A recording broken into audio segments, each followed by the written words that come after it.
Traditionally, the First Lady of the United States reads a book to patients at Children's National Hospital in Washington, D.C. at Christmas time every year. Melania Trump just carried out the long-standing tradition, which dates back 70 years. This is the last time Melania will attend the event, as next year it will presumably be carried out by soon-to-be First Lady Dr. Jill Biden, wife of President-elect Joe Biden.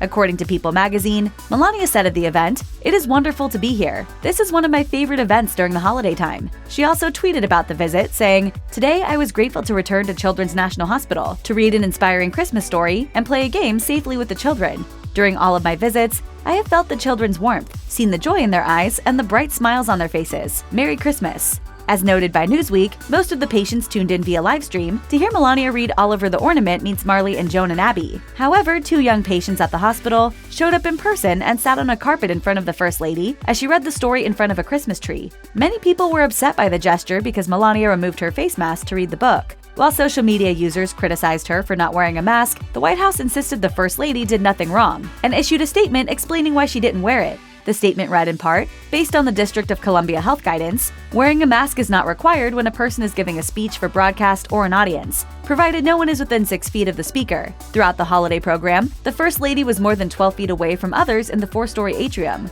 Today's visit, broadcast to 325 inpatient hospital rooms, followed these guidelines. A spokesperson for Children's National Hospital also defended Melania's decision not to wear a mask, telling CNN, "Our #1 priority at Children's National Hospital is the safety of our patients, families, and employees." While the First Lady did remove her mask while she read a story, she was more than 12 feet away from others in our large atrium. All other people in that space were wearing masks. The remainder of her visit, she wore a mask.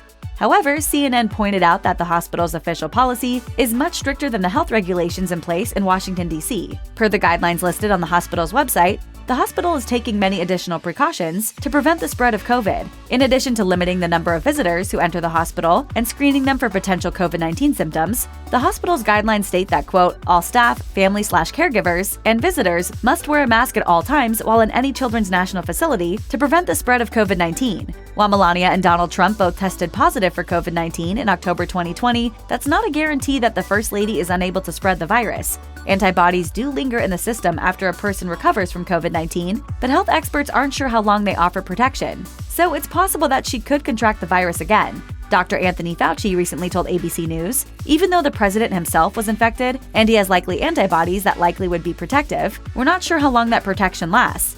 I'm in such great shape.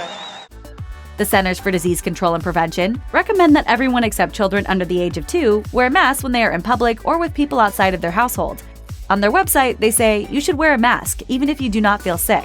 This is because several studies have found that people with COVID-19 who never develop symptoms and those who are not yet showing symptoms can still spread the virus to other people. The main function of wearing a mask is to protect those around you, in case you are infected but not showing symptoms.